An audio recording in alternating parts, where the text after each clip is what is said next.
kemudian setelah ada penjajah Belanda mendatangkan Arab dari Yaman. Dari Yaman. Periode berikutnya baru muncul. Jauh. Jauh Ini setelah kan itu. sebelum Wali Songo ya, kedatangan saya sebut tadi sebelum Wali Songo. Iya. Nah, di sini terjadi manipulasi ya.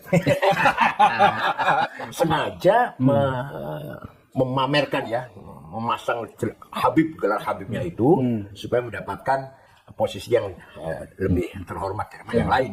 Itu berhasil seperti itu di Indonesia dan Malaysia dan Brunei lagi. Malaysia juga ada ya? Iya. Untuk status sosial mereka sosial ya. Kalau di Timur Tengah ada. Di Mesir biasa aja yang alim, yang berilmu, yang berkualitas ya dihormati orang. Yang tidak biasa jadi pegawai, jadi pekerja walaupun di alat pos atau asegaf.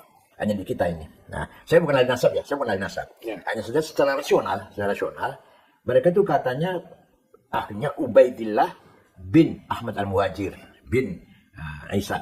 Nah, tidak mungkin ada ahli bait namanya Ubaidillah.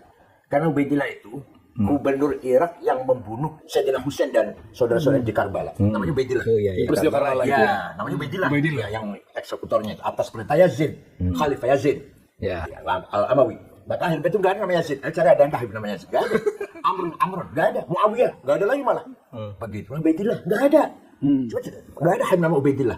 Nah, sedangkan itu katanya semua ini turunan Ba'alwi bin Ubaidillah bin Ahmad bin Isa bin Muqaddam nanti Ja'far Sadiq.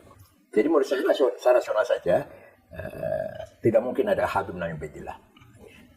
Itu artinya. Tadi saya boleh nasab.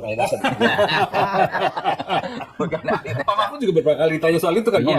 Saya itu ya bukan ahli nasab juga, tapi saya membaca filologinya Minahim Ali itu jelas nampaknya tidak ada kaitan itu antara apa yang sekarang disebut habaib di Indonesia itu dengan Ali atau dengan Nabi Muhammad apalagi gitu. Tetapi begini, saya tidak peduli itu apakah benar apa tidak. Dia ada kaitan bagi saya. Yang menyinggung rasa nasionalisme saya itu ketika pejuang-pejuang kemerdekaan dari nenek moyang kita itu katanya Habib. Yang menentukan merdeka tanggal 17 itu Habib. Waduh. Jadi klaim-klaim seperti itu yang terganggu gitu ya. Ada surat resmi Bung Karno ya, dalam surat menyuratnya dengan Hasan itu dia merasa jengah dengan Habib. Saya nih kok begini ya, Habib nih kok begini, merasa meninggikan diri. Saya tidak suka kata Bung Karno. Ada suratnya. Ada suratnya. Nanti bisa dilihat. Jadi Bung Karno itu tidak bersahabat dengan Habib. Bahwa mungkin kenal tuh iya. Bahkan sesudah merdeka ketemu lalu di foto-foto itu iya. Gitu. Apalagi memberikan posisi yang lebih tinggi gitu iya. Ada itu ya. Iya, ada surat menyurat Bung Karno dengan Hasan itu. Saya nggak setuju. Seakan-akan Habib ini kelas tersendiri gitu tuh Bung Karno gitu. Nah, dan ya tidak apa-apa sih jadi warga negara biasa, tapi jangan melebih-lebihkan ya, seakan-akan dia lebih hebat. Apalagi ketika kasus itu rame kan, cerita-cerita bahwa misalnya ya ada seorang Habib itu minta uang ke kiai di Jawa Tengah gitu, ketika minta 40 juta, saya hanya punya 10 juta, dia tempeleng katanya. Astaga. Oh iya.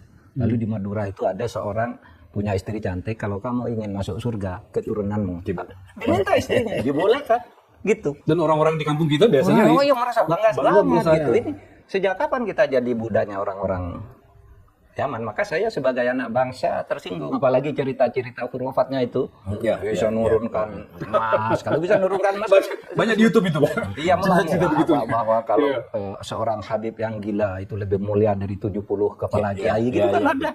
Nah, ketika cerita itu beredar kan ada yang berteriak tuh, Habib yang dari Habib yang rambut perak itu sama Habib Rizik. Coba tunjukkan kepada saya. Akan saya hajar sendiri kalau ada Habib begitu. Dikeluarkanlah omongan Habib Taufik, omongan semua video-video itu keluar. Semuanya video bohong. Kayak video tadi. Enggak dihajar tuh. Sudah disebut ini alamat, ini namanya, tanggal sekian ngomongnya ini. Enggak ada dihajar, katanya mau dihajar sendiri. Katanya, ayo keluarkan gitu. Nah, di situ saya kira kita tidak anti Habib. Habib yang baik sekali banyak di Indonesia ya toh. Kita punya Habib Quraisy Shihab, Habib Alwi Shihab, dan macam-macam banyak sekali yang ini jadi panutan kita orang yang berilmu gitu. Iya, tapi yang Habib-Habib yang seperti itu lalu kembali pada inna akramakum indallah orang yang baik, berilmu, bertakwa, berakhlak kita hormati. Habib ke Cina kan apapun dia gitu ya. Iya, betul. Sebaliknya orang fasik, orang yang perilakunya jelek ya nggak usah kita hormati lah.